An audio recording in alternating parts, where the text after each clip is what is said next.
जय जगन्नाथ नमस्कार फ्रेंड्स ए वीडियो रे आमे आलोचना करिबा आसंता काली तथा 17 तारिख रे सुभद्रा योजनार प्रथम किस्तिर प्रथम टंका मिलिबाकू जाउची। प्रधानमंत्री नरेंद्र मोदी जन्म दिवस अवसर में नरेंद्र मोदी ओडिशा गस्तर आसिबे। तांकर जन्म दिवस अवसर में सुभद्रा योजनार प्रथम किस्तिर टंका बंटन कराजिबो बा प्रथम टंका बंटन कराजिबो।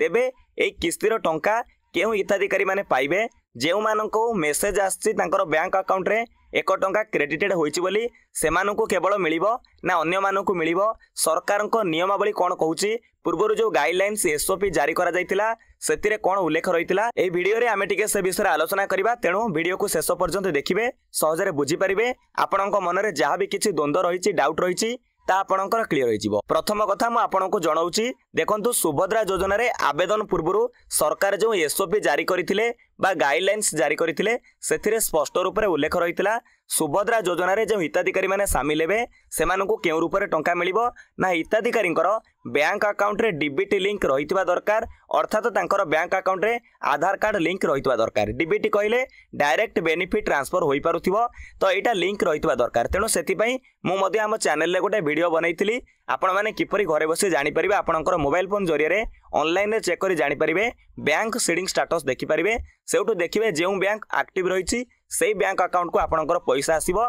केवल सुभद्रा योजना नुहे सरकार जे कोनोसी सहायता दिया जिवो जदि डीबीटी मोड रे दिया जाए आपण माने सेही बैंक अकाउंट रे पाई परिबे। तेणु देखंतु या थिला सरकारक नियमावली अर्थात गाइडलाइंस रे एसओपी रे एहा ही लेखा जाइतिला या जारी करा जाइतिला हिताधिकारींकर आधार कार्ड टी जो बैंक रे एक्टिव रहिछि सेही बैंक अकाउंट को ही टंका आसीबो।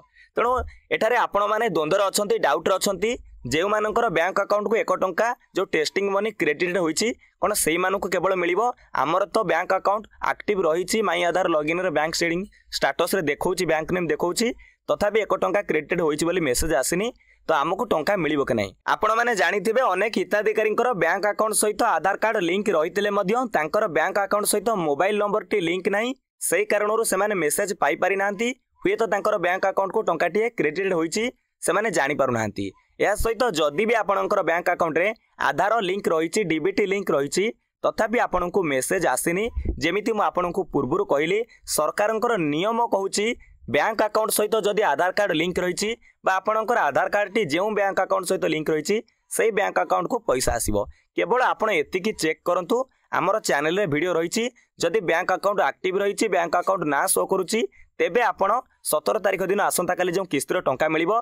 जदि आपण प्रथम आवेदन करिथिले जो आगो पछई टंका मिलिबो जदि आपण प्रथमरु आवेदन करिसंती किछि दिन भीतर आवेदन करिसंती जेमिति सरकार कहउसंती 15 तारिख पूर्वरु जो माने आवेदन करिसंती से माने हुए तो 17 तारिख दिन जो प्रथम किस्तिर प्रथम टंका मिलिबो से टंका से माने पाई परिबे। तेणु आपण माने मध्य पाई पारंती मेसेज न आपणको मोबाइल को मेसेज न आसीथिले मध्य आपणकर डीबीटी लिंक रहिछि माने सरकार को जो गाइडलाइंस को आपण एलिजिबल क्राइटेरिया को आपण मैच करूछंती गाइडलाइंस को फुलफिल करूछंती से क्षेत्र रे आपणको बैंक अकाउंट को टंका आसीबो। ये गोटे द्वंद्व भीतर आपण माने रहउछंती तेणु आपण मानकर अनेक डाउट रहिछि। किछि भाई माने देखंतु पूर्व वीडियो रे मते मेसेज करिसंती आमे माने जो जनसेवा केंद्र रे आवेदन करितुलु से बोधे आम पई भूल आवेदन करिछि तेणु आमे माने जाउछु आ गोटे जनसेवा केंद्र रे आवेदन करिवु। देखंतु आपणकर फॉर्म ऑलरेडी सबमिटेड होई जाइछि आपण माने आवेदन करि परिबे नाही किंतु जो 6 तारिख और 7 तारिख दिन 6 तारिख लेट नाइट रो एवं 7 तारिख दिनटा जो माने आवेदन करिथिले सेमानकर जो भूल बैंक शो करूथिला कोन होतला ना भूल भाल आवेदन करिथिले तथा सबमिट करि दैथिले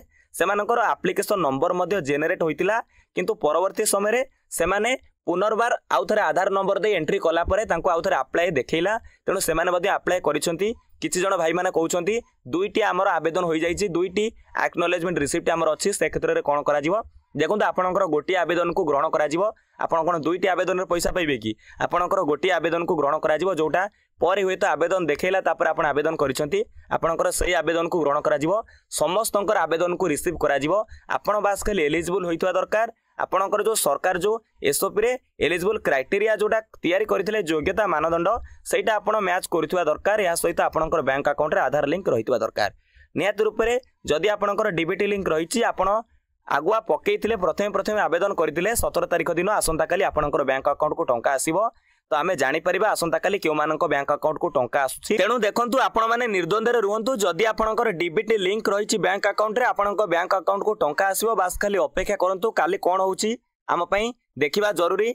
आपको कही रखुच्छी सुभद्रा योजना रे ए जो सरकार मनमानी चली बारंबार वेबसाइट रे परिवर्तन करा जाउछि ए विषय काली आम चैनल रे गोटे वीडियो पड़िबो आपण माने जानि परिबे सरकार केउ रूप में साधारण जनता और जनसेवा केन्द्र एवं मो सेवा केन्द्र ऑपरेटर्स वा संचालक मानू हैरान हरकत करुछंती आपण माने बुझी परिबे। सेते पर्यंत विदाय दियंतु। नमस्कार। जय हिंद, जय भारत, जय जगन्नाथ।